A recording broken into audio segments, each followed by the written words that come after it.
Hello mga ka-Sunset Moments. Andito po tayo ulit sa ating talakayan.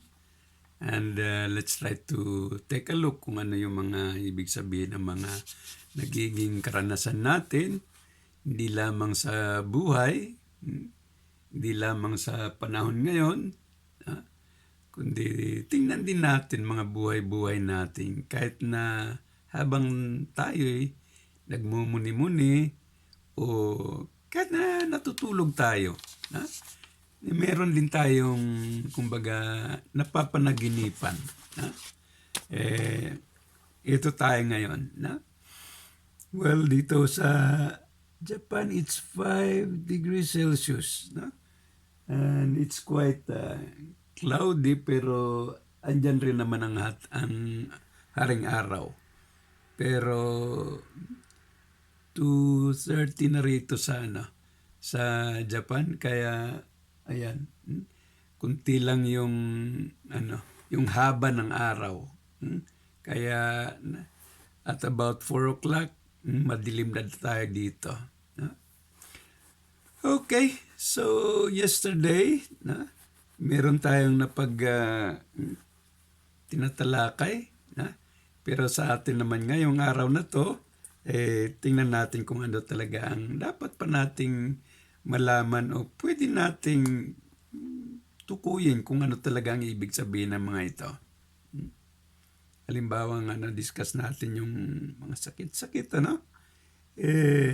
ayun, merong low blood, merong high blood, merong normal, merong mga toxic sa katawan, kailangan nating ilabas yung mga toxic waste natin para hindi madama yung nasa loob ng katawan natin. Simple thing also. Ito mga smoking, alcohol, mga sugar, alam na natin to. Mga chemically na mga pagkain. Kahit na sa kapaligiran natin, meron tayong mga na-experience na mga paglulubog-lubog. Kahit kanina dito sa lababo, parang ayaw bumaba nung waste na water na pinag-anuhan ko, hugasan ko. Sabi ko, bakit naman parang barado na naman ito? Then we tried to check. Yun. Parang nagiging solid pala yung loob ng tubo pababa, kaya medyo humina yung daloy ng tubig na pababa. But I'm happy about that kasi kala ko mag-ano na naman tayo ng mga plumber, kung ano ba yung mga tawag sa kanila. Pero ang isang dapat gusto kong pag-usapan, itong mga panaginip, mga plano sa buhay. I think na banggit ko na rin sa inyo yung mga plano, mga vision sa buhay. Pero ang gusto ko talagang talakayin ngayon, yung mga nagiging karanasan natin habang tayo'y natutulog. Yung natutulog tayo, iba yung karanasan natin meron tayong kasakasama, meron tayong kayakap-yakap. Yung panaginip, mga binata, baka iba ang nasa isip nyo, iba po yung mga wet dreams na Ang tinutukoy ko ngayon ay talagang yung nananaginip ka na kung saan may nakikita kang mga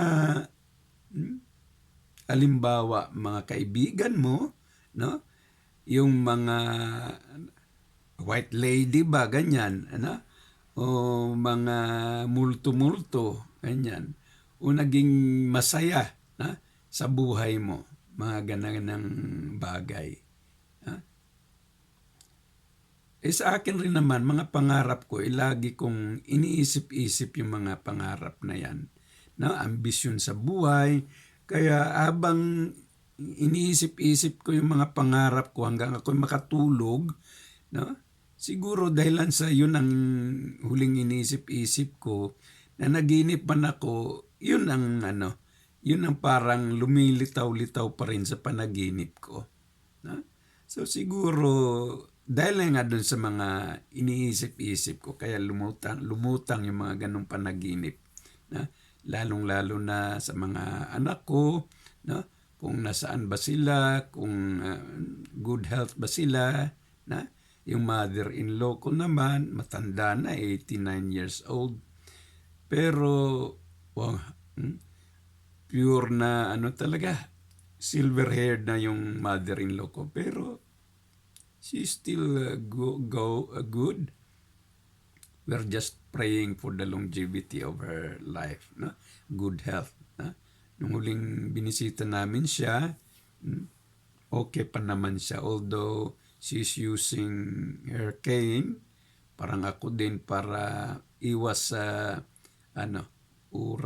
iwas sa mga outbalancing. No? Pero still, she can manage to stand and walk. Dahan-dahan lang pag uupo siya. But she's still very good. No? And she can cook for herself. No? Panaginip na kung saan merong mga kaibahan. No?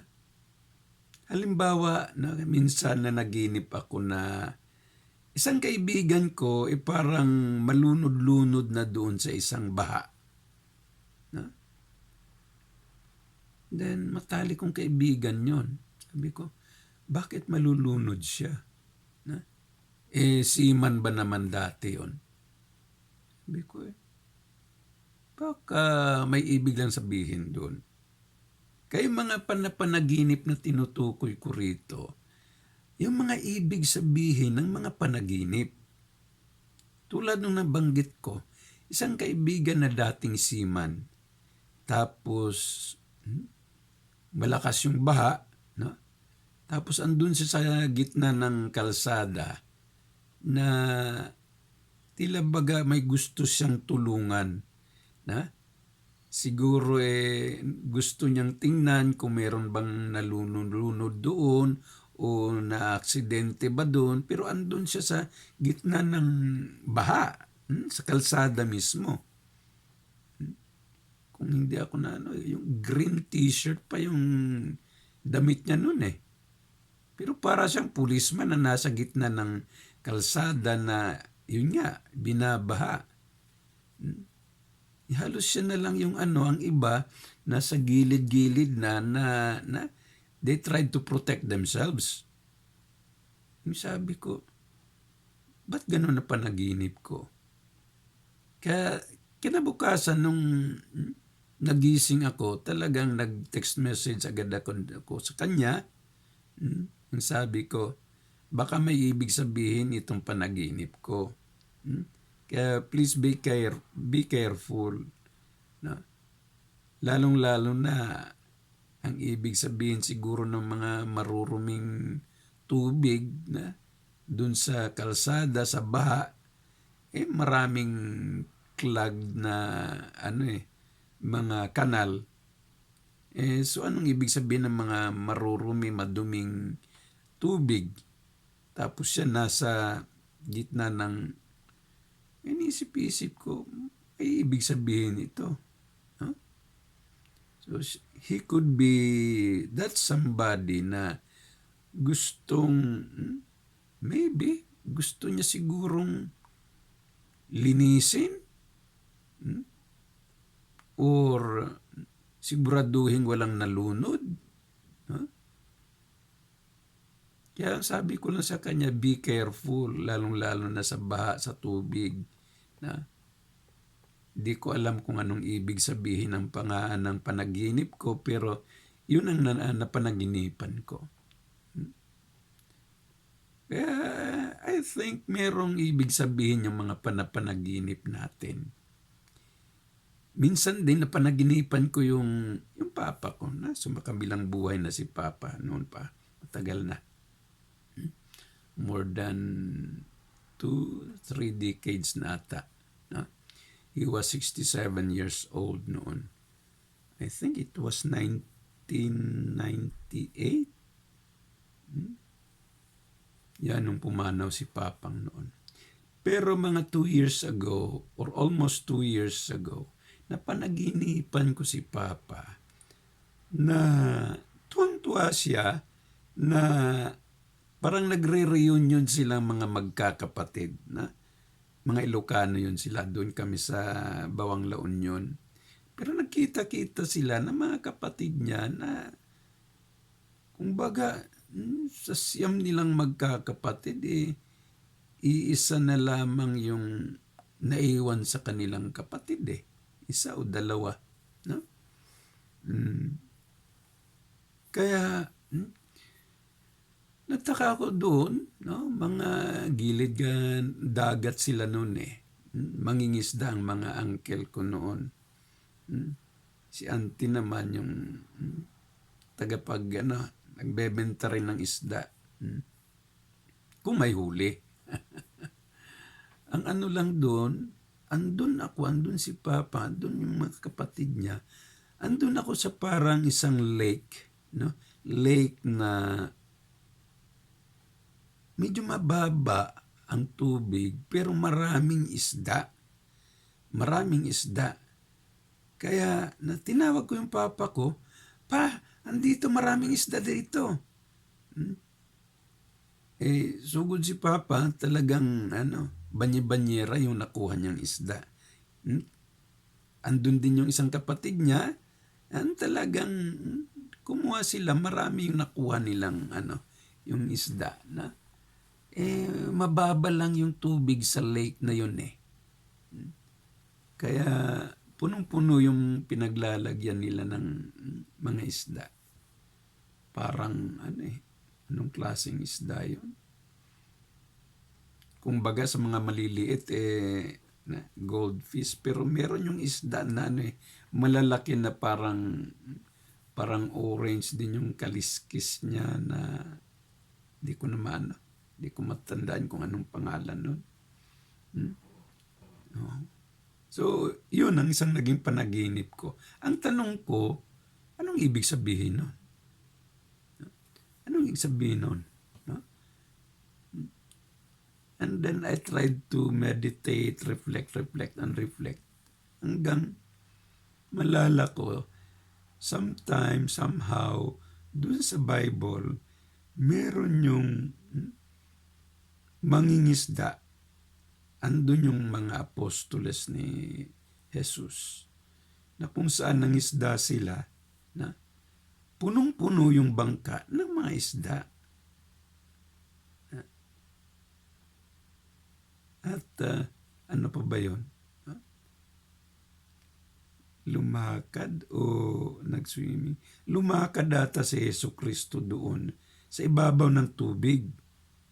Tapos tinawag niya si Pedro na sumama sa kanya na lumakad din doon sa ibabaw ng tubig. Sinubukan ni Pedrong sundan si Jesucristo. At the very first place, naka-apak-apak siya, pero siguro sa tindi ng niya, pag nag-aalala siya, doubtful siya, wala siyang confidence, lumubog tuloy siya. Kaya ba nga yung sabi ni Jesus sa kanya? You man of little faith. Pero ang tinutukoy-tukoy ko ngayon, yung isda. Ano ang ibig sabihin ng isda? At bakit nakahuli sila ng maraming isda? At ako ang unang nakakita doon sa isda, tinawag ko lang yung mga si Papa at saka mga uncle ko, mga tiyuhin ko. Nakakuha sila ng maraming isda. I was thinking until now, anong ibig sabihin nun? Yun lang naman ang parang parang naging comparison ko ba? Or how I could interpret my dream. Sa totoong buhay naman, ang dream ko talaga, hindi naman natin talaga pagmamay-ari yung buhay. Of course, we want to be with each other, among each other, no? Pero siguro doon na sa kabilang mundo yun. Pero we know also na habang dito tayo sa mundong ibabaw, we have to do goodness and righteousness para naman meron tayong pundasyon naman na kapag andun na tayo sa kabilang buhay, no, maganda mo, malinis tayong tao at hindi tayo mapurgatoryo ba o maimpyerno ba o kung saan man. Ang inaano ko rin lang, of course, I have the vision to have a very good family, ideal family, hindi man mayaman, at least healthy, and meron mang trabaho, kahit hindi mataas o malaki ang sahod, basta they can exist by themselves and their own family, and they will be fine. And if possible, they can extend also their blessings, kung meron man from their family, extend and share the blessings to others. Isang magandang vision. Pero sa mga panaginip nga, meron. Lastly, itong panaginip ko na, yung napanaginipan mo ba, yung mga ancestors mong pumanaw na ilang daang taon na pumanaw. Halos hindi mo na makilala eh. From our clan, the Cadano, the Subang, pataas ng pataas. Ang isang, ko na lang sa Apong Benigno Subang, hanggang pataas, hindi ko na masyadong kilala. Pero sabi ni Papa, from yung mga Cadano daw is from Ilocos. Ilocos Sur. Pero si Mama naman from Ilocos Norte. Yun nga lamang, andun sila nagpakasal, nag-asawa dun sa Davao.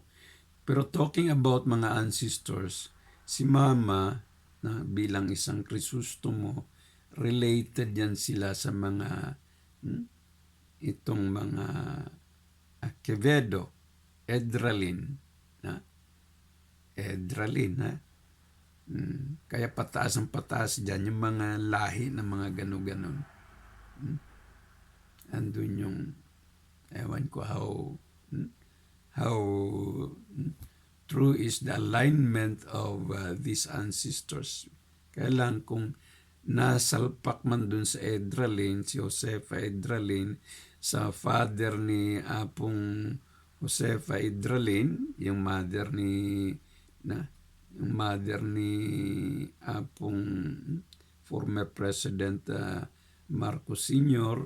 hanggang sa itaas. Kaya yung mga ganong napapanaginipan mo sila ba? Okay, napanaginipan ko na yung papa ko. Napanaginipan ko rin yung mama ko. At saka yung mga relatives niya. Isa rin, meron din ako napanaginipan sa kapatid ko. Mga kapatid ko. Hindi naman sila lahat-lahat. Halos magkalayo-layo sila sa sarili nilang lugar. Ganon. Pero halos hindi ko na rin matatandaan. Pero meron talagang mga significant dreams na makuha-kuha mo. Isa sa mga latest na kaibigan ko, yung isang napanaginipan ko yung isang Pilipinang kaibigan ko na nag-alay sa akin ng isang Bibliang Bisaya. Pero alam kong Bisaya siya at hindi ko naman siya napapansin-pansing pumupunta sa simbahan. Kaya sabi ko, kailangan mo to, mas kailangan mo ito. Napag-aralan ko na ang Bibliang ito, pero ito Bisaya, ito madali mong maintindihan ito, Bisaya ka naman. So, sa'yo yan, basahin mo yan. guidance mo yan. Magandang mga inspirasyon yan na sa buhay. Kahit isang isang bersikulo lang sa isang araw, may magandang inspirasyon ka dyan. Pero last December nga, Christmas party, may kaibigan ako talagang pamasko sa akin ng isa ring Biblia pa rin, na? Pero hindi siya Bisaya, hindi rin siya English, na? Tagalog. Tagalog na Biblia. And I was just so happy kasi sabi ko, napanaginipan ko yung Biblia noon galing sa isang kaibigan. Pero Bisaya yon. Hindi ko yung tinanggap dahil sa ang alam ko, no, mas kailangan niya yon. Marami akong kaibigan dito na mga Tagalog, no? Dito sa city namin, mga Tagalog na sorry to mention, pero hindi sila yung mataas yung pinag-aralan pa. Mga elementary grades lang yung nila. Pero they're here working here in Japan. Kaya pag nagbibigay rin ako ng guidance and counseling, magandang gamitin ba to inspire na mga Filipina friends na kung sumasangguni sa atin, we can use God's words. At kung mga panaginip din, pwede nating i-refer doon sa mga Jesus words, gospel. It's not bad. Sometimes I go with, i-google ko sa